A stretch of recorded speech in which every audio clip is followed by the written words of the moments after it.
am Jessica Bell from my wine school, where it is wine your way. Skip is on holiday, so I was able to convince my favorite chef to sit in here with us. It was under the condition that her glass was always full. In fact, she just asked me for a refill before we even started.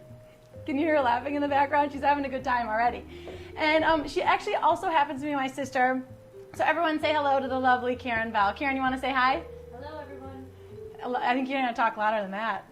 Hello, everyone. There we go. So Karen's in the room with me, and everyone say hi. And if you don't know how to say hi, it's really easy for all you first-timers. If you're watching it live, you're going to be watching it from our homepage, and it'll look something like this. Off to the right is where people can chat in. You can see off to the right Brian and Justin all saying hi to Karen. And under audience, you just type something in there, and it'll take you to this screen. And you can either sign in if you've got a sign in and password, or you can sign up. And signing up is really easy. You just enter 4 or 5 different fields, and boom, you're in. You're a part of the conversation. So today we are going to be doing Winecast number 9, and this is designed for our wine newbies. It's really great for anyone who's just looking to build a solid foundation in wine knowledge. And this week, in our wine newbie class, we are going to be talking about reading Italian labels. Now I thought, what the heck? Let's just dive right into the most difficult and notoriously complex and complicated country for reading wine labels. You guys are that good. I thought, let's just start at the top. And after this, everything is going to seem like a breeze. And also, truth be told, I am half Italian, so is Karen, my sister. So we've got to pay respect to the motherland, right? And no, Belle is not Italian. My mother's maiden name is Stefani, right? Okay. So today we are going to be doing reading Italian wine labels. Any other Italians out there? Let us know if we've got some Italians in the room tonight. And we're going to be having Villa Giada Suri from Barbera to Asti 2009. Now that sounds like a mouthful. Let's take a look at the label, the label we're going to be trying tonight. And what we've got here, it's like, what is that? It says, it's like, where's the grape? Where's the winery? And where's the region? It's like, I'm totally confused. It looks like just a bunch of words. But after today, once you know the basics about reading Italian wine labels, this is going to be easy schmeezy. Now, to get through this though, I'm going to suggest that you drink. And as some of you know who have been here before, so does my mom. And of all days, this is definitely the day that you should heed the advice of Ma Belle. Okay? She doesn't have an Uncle Gino, but let me tell you, Italian grandmas can be just as intimidating as, Uncle Gino. Am I right, Karen? That's right. That's right, okay? Subtle is not the word for my mom. We love her to death, but she is an Italian grandma. And she can be sweet as cannoli until you turn down her 3rd helping of homemade pasta sauce, and then you're in the doghouse. Forget about it. So today, my mom says drink. You better all listen to her. Otherwise, she's coming after you, and it won't be pretty. So when we're looking at wine labels, now we got to get back down to business here. I've got 20 minutes to make you all experts in reading an Italian wine label, and either that or catching a nice buzz. So either way, you're good in my book.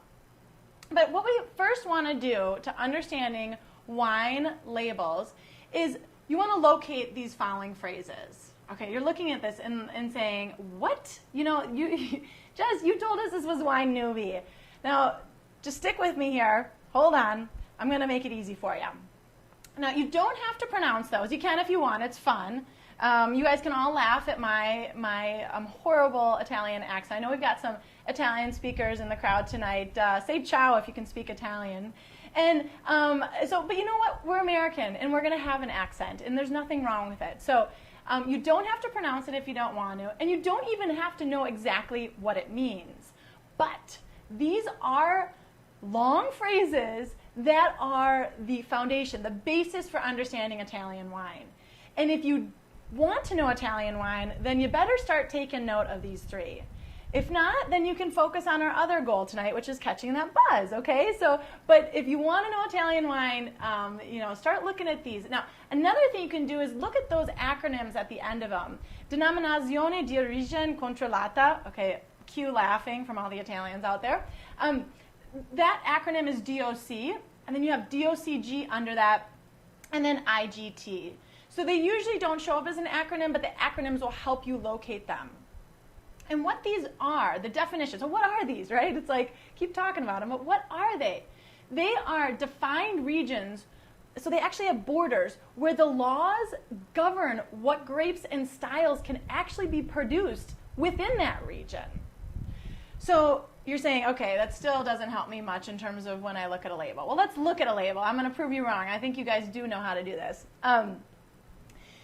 I'm going to give you another clue. Go ahead and try and find it on your own, but I'm going to give you another clue. And this is an official clue, or I'm sorry, it could be an official clue.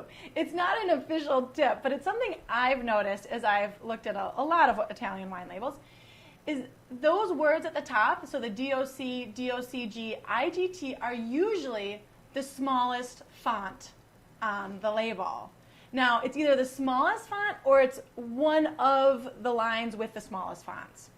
And, leave it to the Italians to put the most important information into the smallest font. God love them. But, and God love me because we're Italian, right? So, okay. So, but now hopefully you can find it. And if you can't find it, don't worry.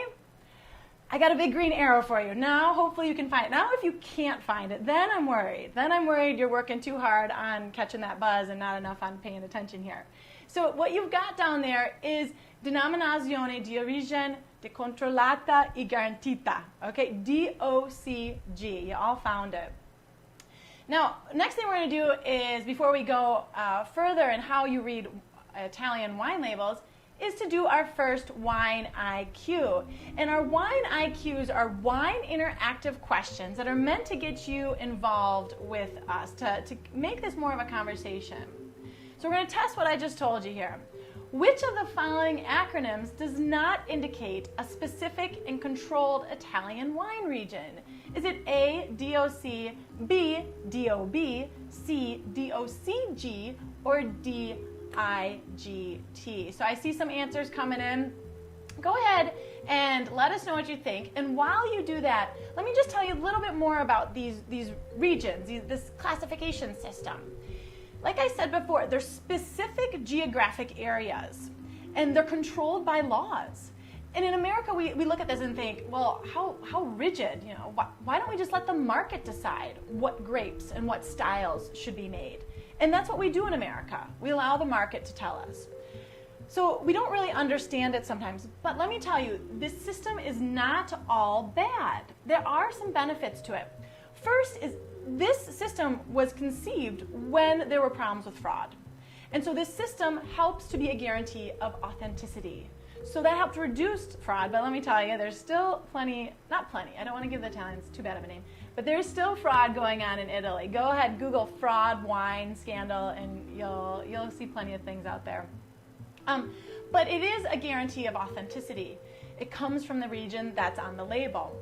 But it also will guarantee a certain style. And as a consumer these days, with so many choices out there, if you can understand what style they're trying to communicate to you, you're that much further ahead to understanding that wine. It actually provides a bit of transparency into your wine than you otherwise would not have. Wine is not a transparent product. We don't know what's going on in that bottle.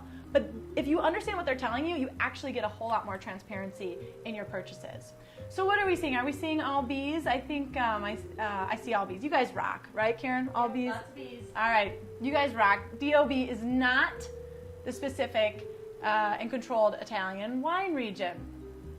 Now, you guys are so good that I think it's time to move on to the next step on reading an Italian wine label. So the first thing I said is you locate DOC, DOCG, or IGT. Now the next thing is to note the words that precede it. So this is an easy one, right? This is an easy one. This is an easy step. What comes right before DOCG, or I'm not going to say the whole thing, it's Barbera d'Asti. So, what does that really mean though? Now, my favorite way of understanding wine and learning is, of course, by tasting. So we're going to understand what Barbera d'Asti means by tasting our wine, because we got to be drinking while we do this. Otherwise, it's no fun. So let's taste this wine. We'll come back to what Barbera d'Asti is in just a minute. But, of course, when we taste wine, you want to note the color. So for those of you who don't have the wine, there you go. Close-up shot for you. But like I say, if you don't have this wine, don't worry. Just grab a wine. You may as well be drinking. So the first thing we note is the color, and yes, it's red. Good job, guys. And you can go further than that and say that it's a ruby color. That works too. But let's go into the nose. Let's check out the nose. So go ahead and give it a nice swirl, okay, and smell.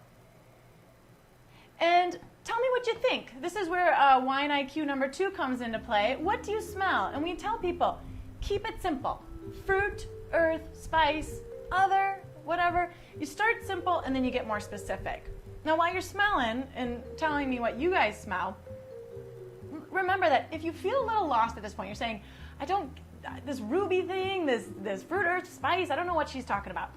Go back and check out Winecast number 7, I believe it was. That was where we introduced the basics to wine tasting. So check that out. It's online on our website, and there you're going to see all these terms we're talking about.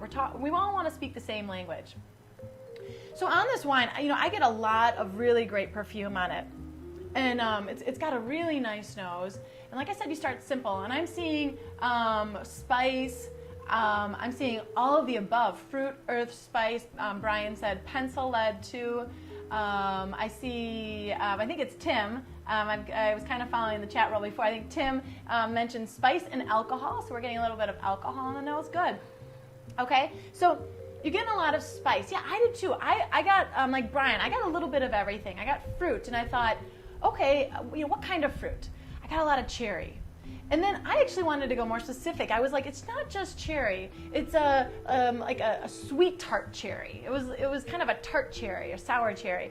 And then also I got some vegetal notes, like dried leaves and rhubarb and all those these vegetal and earthy aromas. I also got a medicinal note that I think is quite typical of your Italian reds. And a little bit of black cherry as well. It had a nice ripeness to it. I see also, I think it's Christine is saying dry cherry as well. So great. You guys are spot on. So you can see with everyone in the room, we're all able to pool our palates and our minds and come up with some really great findings on this wine.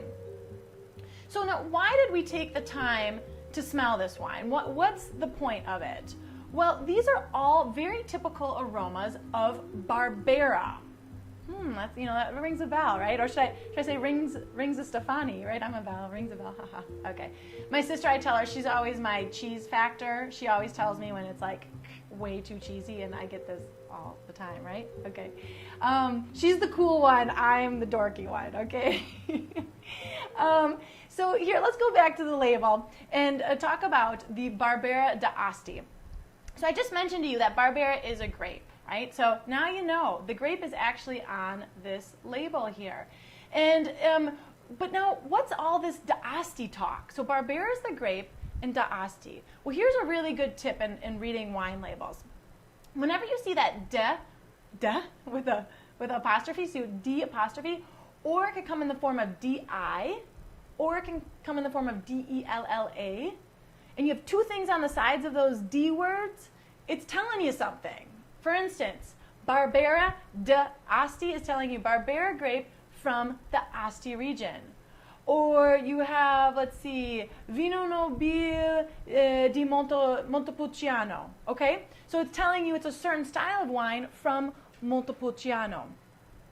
What else? There's Fiano di Avellino. It's telling you it's a Fiano grape from the Avellino region.